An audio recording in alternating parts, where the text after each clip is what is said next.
Hello friend, this is Vikas Pandey and welcome to easytradforyu.com। आज के इस ट्यूटोरियल में हम पढ़ेंगे function with no argument but return a value category के बारे में। मतलब हम एक ऐसा यूजर डिफाइंड फंक्शन बनाएंगे जिसमें हम आर्गुमेंट तो पास नहीं करेंगे, लेकिन जब इस फंक्शन को कॉल किया जाएगा तो ये हमें एक वैल्यू रिटर्न करेगा। इसका एक सिंपल एग्जांपल अगर मैं लिखूं तो मान लीजिए कि एक फंक्शन है एडिशन का, जिसको हम ऐड के नाम से बनाते हैं।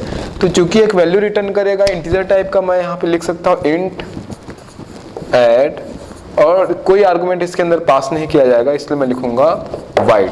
तो ये उस कैटेगरी का एग्जांपल है function with no argument but return a value. यहाँ पर मैं एक सिंपल सा प्रोग्राम बनाऊंगा जहाँ पर यूजर द्वारा दिए गए दो नंबर को ऐड किया जाएगा, और जो फंक्शन कॉल करेगा वहाँ पर एक वैल्यू रिटर्न होगी जो कि दोनों नंबर का एडिशन होगा। और इसको इस कैटेगरी से बना रहा हूं मैं, function with no argument but return a value. तो स्टार्ट करते हैं प्रोग्राम को।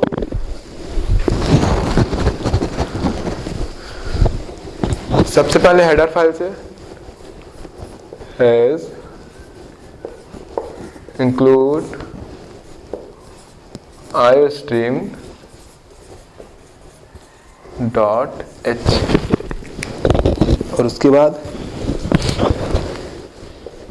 Has include conio dot h. अब फंक्शन को हम डिक्लेयर कर लेते हैं यहाँ पर। तो फंक्शन को डिक्लेयर करते हैं इंट, फंक्शन का नाम ऐड, और चूंकि कोई भी आर्गुमेंट इसमें पास नहीं किया जाएगा इसलिए वाइड। तो यहाँ पर हमने एक फंक्शन को डिक्लेयर किया जो कि आर्गुमेंट जिसमें पास नहीं किया जाएगा, लेकिन एक वैल्यू वो रिटर्न करेगा। आगे बढ़ते हैं। Int main. तो यहाँ पर हमको प्रोग्राम में, चूंकि मेन फंक्शन में हम अपने यूजर डिफाइंड फंक्शन को कॉल करेंगे, तो मेन फंक्शन द्वारा उससे कोई भी आर्गुमेंट पास नहीं करना है। मतलब अगर हमको दो नंबर एडिशन के लिए कोई नंबर लेना भी है, वेरिएबल लेना भी है, तो हमको मेन में लेने की जरूरत नहीं है, वो फंक्शन पे होगा, यानी फंक्शन की डिफिनेशन में लिखा होगा।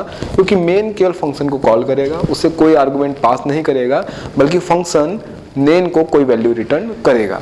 तो चूंकि फंक्शन मेन को कोई वैल्यू रिटर्न करेगा, इसलिए एक इंटीजर वेरिएबल में बना रहा हूँ इंट ans, ताकि उस फंक्शन को कॉल किया जा सके। क्योंकि एक वैल्यू रिटर्न करेगा तो उस वैल्यू को स्टोर कराने के लिए हमने एक वेरिएबल बनाया ans। तो फंक्शन को यहाँ पर कॉल कर लेते हैं। कॉल इस तरीके से करेंगे ans इज इक्वल ऐड। चूंकि फंक्शन में कोई आर्गुमेंट पास नहीं किया जा रहा है, वाइड लिखा हुआ है, इसलिए इस तरीके से फंक्शन कॉल यहाँ पर होगा, और फंक्शन द्वारा जो भी आंसर होगा, रिजल्ट होगा, वो ans वेरिएबल पर स्टोर हो जाएगा। अब इसे हम स्क्रीन पर प्रिंट करा लेते हैं। हमको पता है कि ये दो नंबर का एडिशन है, तो मैसेज लिख लेते हैं सी आउट एडिशन इज, और जो भी आंसर है वो ans वेरिएबल पर है, तो ans, और यहाँ पर ये क्लोज। अब सबसे लास्ट में गेट ch, और एक रिटर्न स्टेटमेंट का यूज करेंगे, रिटर्न 0, और यहाँ पर ये मेन फंक्शन क्लोज। तो इस तरीके से यहाँ पर आप देख पा रहे होंगे कि function with no argument but return a value की कैटेगरी में जो हमारा फंक्शन ऐड बनाया गया है, इसको मेन ने कॉल किया लेकिन कोई आर्गुमेंट पास नहीं किया है, बस इसके द्वारा रिटर्न की गई वैल्यू को स्क्रीन पर प्रिंट कराया है, एडिशन इज ans। अब जो भी कोड है कि कैसे नंबर लिया जा रहा है, कैसे इसको ऐड किया जा रहा है, वो सभी कोड फंक्शन की डेफिनेशन पर होगा। तो हम फंक्शन को अब डिफाइन करेंगे। प्रोग्राम को मैं कंटिन्यू कर रहा हूँ, आगे हम फंक्शन डिफाइन करेंगे, और वहां पर कोड लिखा होगा कि यूजर से कैसे नंबर लिया जाएगा, कैसे इसको ऐड किया जाएगा। तो फंक्शन को डिफाइन करते हैं, और जैसा डिक्लेरेशन में लिखा गया था लिखते हैं इंट ऐड। अब चूंकि फंक्शन में कोई आर्गुमेंट पास नहीं किया गया है, इसलिए वहां पर वाइड का यूज किया गया है, वाइड। अब यहाँ पर हमको करना क्या है, यूजर द्वारा हमको दो नंबर लेने हैं और उन दो नंबर्स को ऐड करके हमको रिटर्न करना है वहां पर जहां पर ये कॉल होगा। तो इसके लिए हम यहाँ पर दो वेरिएबल लेते हैं, इंट ए कॉमा बी, जहाँ पर यूज़र से हम 2 नंबर एंटर कराएंगे।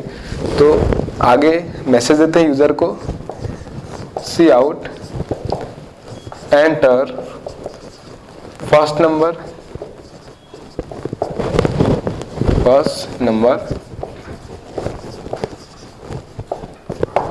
ये हो गया। अब इसको हम सी इन स्टेटमेंट द्वारा वेरिएबल पर स्टोर कराते हैं, सी इन वेरिएबल ए। इसी तरीके से यूजर से सेकेंड नंबर लेते हैं हम, सी आउट एंटर सेकेंड नंबर।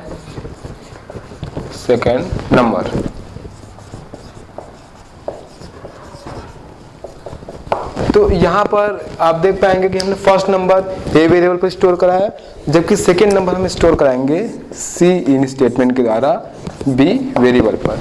तो यूजर से हमने ए और बी दोनों ही वेरिएबल के लिए यहाँ पर वैल्यू ले ली, ए पर और बी पर। हमको करना बस ये है कि इन दोनों वेरिएबल्स की जो वैल्यू है उनको ऐड करके रिटर्न करना है। तो सीधे हम रिटर्न स्टेटमेंट का यूज करते हैं यहाँ पर,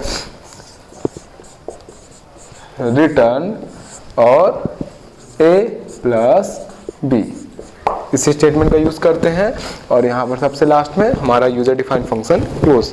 तो आप देख पाएंगे यहाँ पर हमने यूजर से 2 नंबर लिया, ए और बी, और लास्ट में रिटर्न स्टेटमेंट का यूज किया है उन दोनों का एडिशन रिटर्न करने के लिए। आप एक्स्ट्रा वेरिएबल लेके भी ये काम कर सकते थे कि एक्स्ट्रा वेरिएबल पर ऐड किया, फिर उस वेरिएबल की वैल्यू रिटर्न की। तो मैंने डायरेक्ट यहाँ पर रिटर्न स्टेटमेंट का यूज किया है, रिटर्न ए प्लस बी। तो ए प्लस बी इन दोनों का जो भी एडिशन होगा वैल्यूज का, वो यहाँ से रिटर्न होगा। और कहाँ पर रिटर्न होगा? जहाँ इसे कॉल किया गया है। तो मेन में हमने कॉल किया है और वेरिएबल बनाया है एएनएस, वहाँ पर इसका एडिशन रिटर्न होगा और मेन में उस आंसर को हमने प्रिंट कराया है। तो यहाँ पर आपने function with no argument but return a value का एग्जाम्पल देखा, और इस कैटेगरी के बारे में आप एक सिंपल एग्जाम्पल से आपको मैंने यहाँ पर समझाया। जैसे जैसे हम प्रोग्राम में आगे बढ़ेंगे, इन कैटेगरीज से रिलेटेड और भी प्रोग्राम हमारे वीडियोस में बनेंगे, जिसमें आप बहुत आसानी से उनके बारे में और अच्छे तरीके से समझ सकते हैं, क्योंकि ये बहुत ही सिंपल तरीके से बनाए गए प्रोग्राम हैं जो आपको उसको बेसिक समझाते हैं कि कैसे इनका यूज़ प्रोग्राम में किया जाता है। आगे और भी कॉम्प्लिकेटेड प्रोग्राम भी होंगे जो इन कैटेगरीज के द्वारा बनाए जाएंगे। तब तक के लिए आप हमारी वेबसाइट easytouchforyou.com पे लॉगिन कर सकते हैं। तब तक के लिए बाय।